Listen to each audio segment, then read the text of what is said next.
지난 시간에 이어 오늘은 2부의 랜드마크들을 살펴보겠습니다. 2부의 시작을 알리는 장소이자 스피드웨건이 발견한 장소죠. 당연히 실제로 존재하지 않은 유적지지만 아마 아라키는 다른 유적지와 믹스하여 새롭게 재탄생시킨 걸로 추측할 수 있습니다. 또한 이건 애니에서 생략된 내용인데 신전 안에 들어가기 전에 스피드웨건이 입구 근처에서 석가면 문양이 있는 미이라 하나를 보여주고 안으로 진입합니다. 통로의 형태는 비유하자면 살이 무르익은 종미의 거인 형태라고 해야 할까요? 어쨌든 이곳을 지나면 산타나가 있는 광장이 나옵니다. 사실 우리는 이 유적지가 얼마나 큰지에 대해 판단하기 어렵습니다만 스트레이초가 이것을 보며 유적지 안에 이렇게 큰 광장이 라고 외치죠. 다시 말해 이 대사에서 추측할 수 있는 것은 입구에서 신전 중심부까지 높이라든지 폭이 광장보다 더 작다는 걸 알 수 있습니다. 스피드웨건의 키가 조나단과 비슷하다 생각하고 2m라 가정해봅시다. 광장의 넓이는 정확히 알 수 없지만 스피드웨건의 키를 세워서 이렇게 올려보면 대략 바닥과 천장의 높이는 그래서 신전 내부는 추측하건대 둘 중에 하나라고 생각됩니다.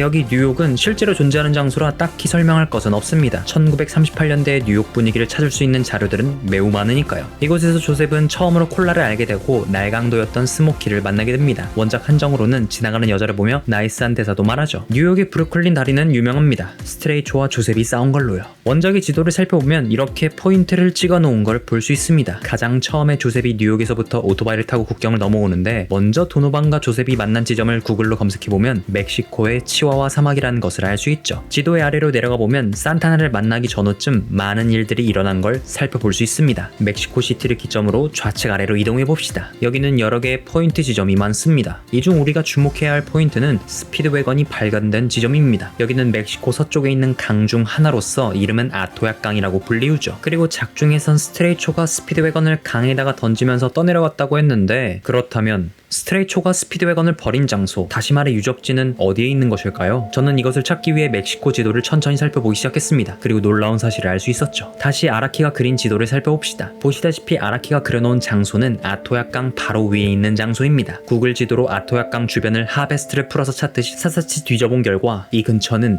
전부 산으로 둘러싸여 있었는데 많고 많은 지명 가운데서 유독 눈에 띄는 이름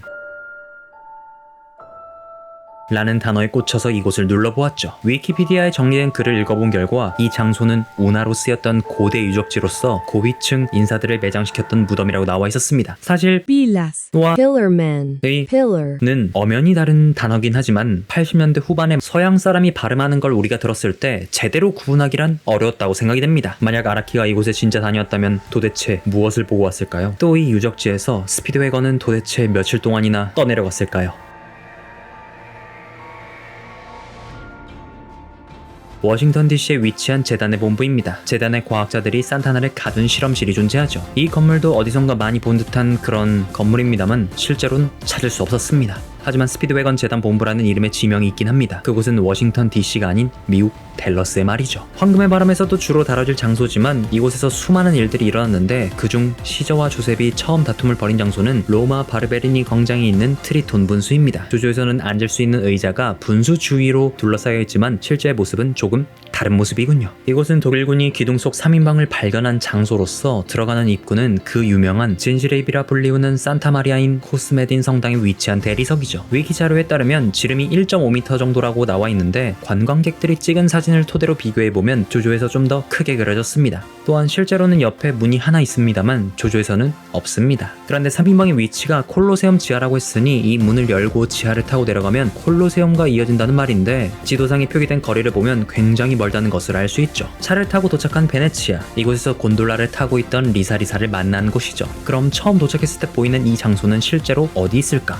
베네치아 시티 투어에도 포함되어 있는 리알토 다리라고 불리우는 곳입니다. 대부분 관광객들은 바깥쪽에서 안쪽으로 사진을 찍는데 조조에선 반대로 나온 것으로 예상됩니다. 근처에는 에어 서플레이나 섬도 있지만 현실에서는 없는 섬이므로 만화적 허용으로 그냥 넘어가도록 하죠. 스위스의 한 도시이자 최초로 동계올림픽을 2번 이상 개최한 도시로 유명합니다. 조조러들한테는 조셉 일행이 에이자의 적석을 찾아온 장소로 유명하죠. 2부 18화를 보면 카즈가 먼저 도착해서 SDC를 기다리고 있는 것을 볼 수 있는데 이때 등장하는 시계탑에 주목하자면 실제로 시내 근처에 있는 교회 시계탑으로 유명한 장소입니다. 카즈는 아마 이 부근 길가의 어딘가에서 고독하게 기다리고 있었겠죠. 혹시 2부 18화 영화 후반부에 조셉 일행이 차로 기차를 따라잡았던 장면 기억하시나요? 여기도 실제로 찾아본 장소인데 어디인진 처음에 잘 몰랐지만 국경선에 기차와 자동차가 나란히 달릴 수 있는 곳이라는 힌트를 얻어 찾은 곳은 이탈리아 북부 도시인 티라노와 스위스 남부 마을인 campocolonio 사이에 있는 국경선이라고 합니다. 리사가 여기서 산모리츠까지 1시간 걸린다는 말도 했었죠. 여행 다녀왔던 사람의 후기를 찾아본 결과 자동차로 약 50km 정도 가면 산모리츠에 도착한다고 합니다. 하지만 카즈하고 슈트로하임하고 깽판을 쳤던 산장은 이 근방에 너무나도 많아서 찾을 수가 없었습니다. 2부 19화를 보면 조셉이 테라스 같은 곳에 앉아 산모리츠에 대해서 주저리